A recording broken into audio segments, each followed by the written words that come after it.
You check your bank balance, see a number that's been sitting there for 6 months, and you feel nothing. That's the problem. That number should be screaming at you, and instead it's become furniture. Here's what should actually keep you up tonight. The cash sitting in your savings account right now is quietly losing a fight against inflation while you wait for the right time to invest it. A time that, statistically, never announces itself in advance. Nobody rings a bell. Nobody sends a text that says, now.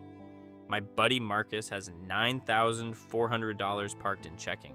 He's opened his investing app 63 times this year. Purchases made 0.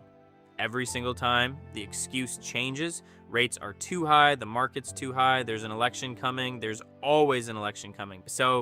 But the outcome never does. And here's the part that should actually bother you. The money he's protecting by waiting has lost roughly 4% of its real purchasing power over the 2 years he's been sitting on it. He didn't avoid risk. He just picked a risk nobody warned him about.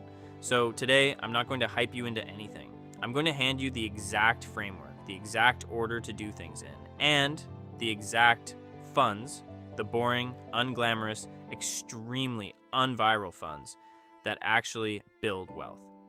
If you've ever frozen with your thumb over the buy button, stay to the end because the last 4 minutes matter more than every ticker I'm about to give you. The uncomfortable setup.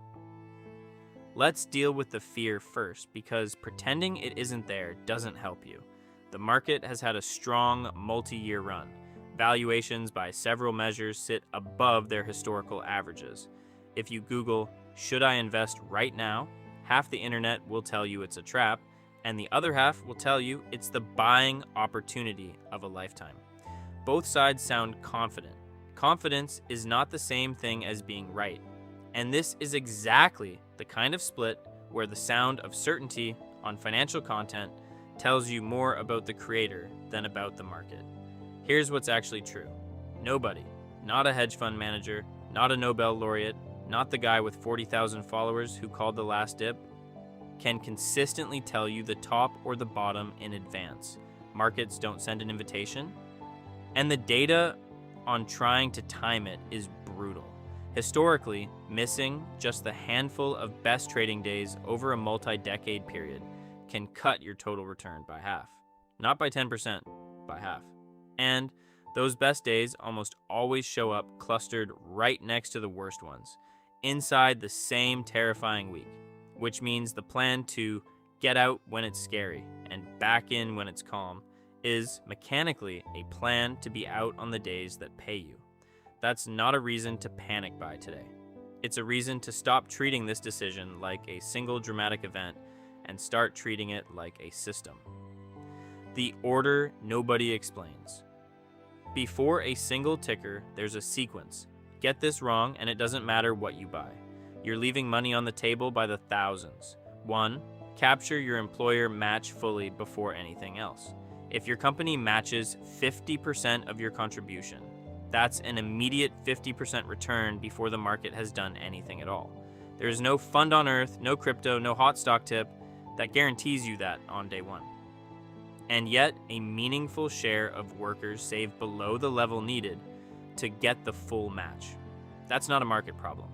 That's a paperwork problem, and it's the single easiest fix in personal finance. 2. If you have a high deductible health plan, max your HSA. It's the only account structure that gives you a tax break going in, tax-free growth, and tax-free withdrawals for medical costs. Triple tax advantage. Most people treat it like a checking account for copays and never realize it can just sit there and compound for 30 years. 3. Your Roth IRA, up to the annual limit, phased out at higher incomes. This is money that grows and comes out tax-free in retirement, meaning every dollar of growth inside it is a dollar the IRS never touches. 4. Back to your workplace plan, up to the full contribution limit, if you've got room left in the budget. 5. A plain taxable brokerage account.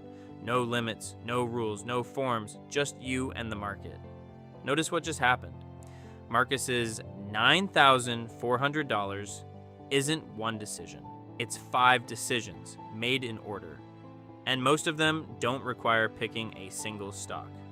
The actual portfolio. Here's the part you clicked for, and I'm going to make it deliberately unexciting because boring is the point. If I could only make one purchase for the rest of my life, it would be a single total world stock index fund. One ticker, thousands of companies, rebalance automatically, fees measured in fractions of a percent. You'd own a sliver of nearly every publicly traded company on the planet without lifting a finger again. But if you want more control, here's the 3-fund build. 60% US total market. A broad index fund tracking thousands of American companies. Or the S&P 500 if you want the largest 500. Rock bottom fees. No manager picking stocks. No guessing. 20% international. Developed and emerging markets outside the US in one fund. This is the slice everyone argues about, so let's argue about it properly in a second. 20% bonds and short-term treasuries. After years of paying next to nothing, high-quality bonds are now paying a real meaningful yield again. A genuine ballast, not just dead weight in your portfolio.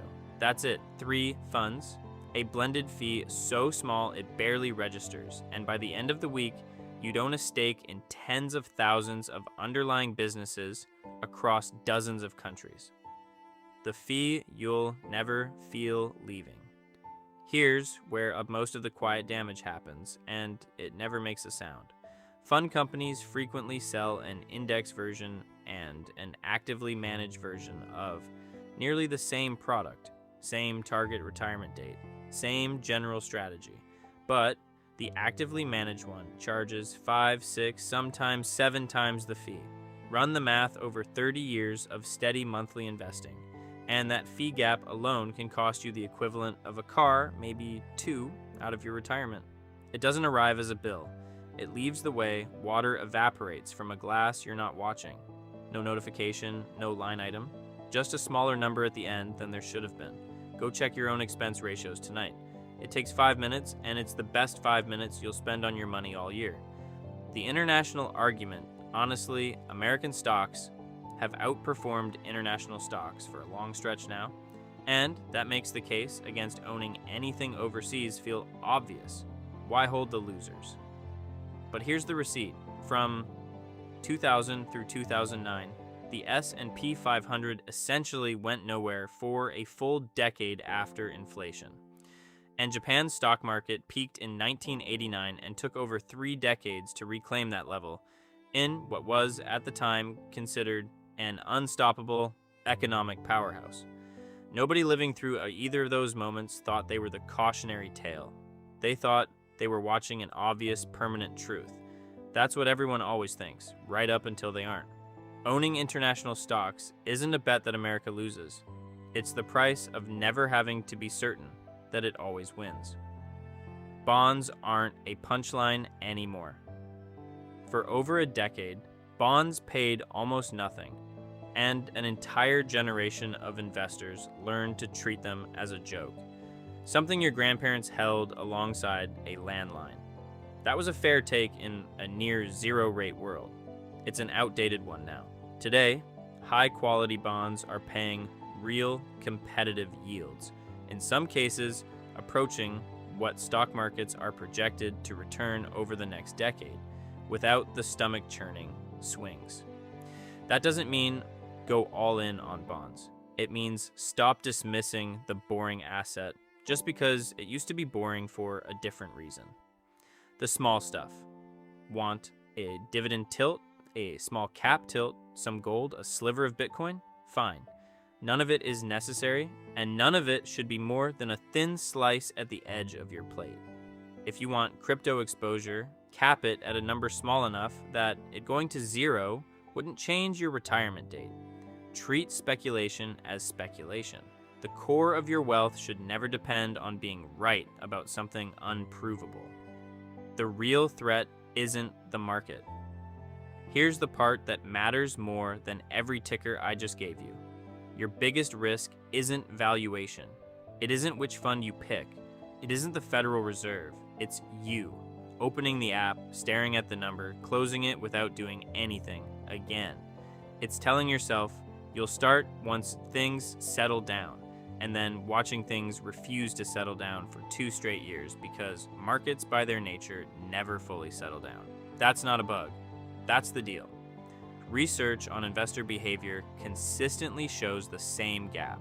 The average fund posts a solid long-term return, but the average investor in that same fund earns noticeably less, not because the fund underperformed, but because people buy high out of excitement and sell low out of fear, timing their own entries and exits worse than doing nothing at all would have.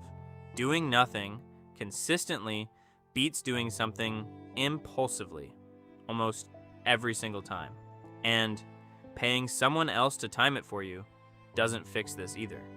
The large majority of actively managed funds fail to beat a simple, low-cost index fund over any given year, and the odds get worse the longer you measure. These are professionals with research teams and every incentive in the world to win, and most of them still lose to the boring fund. Good luck picking the rare one that doesn't in advance before you know which one it'll be. What staying actually looks like. Picture someone who invested a lump sum right at a market peak.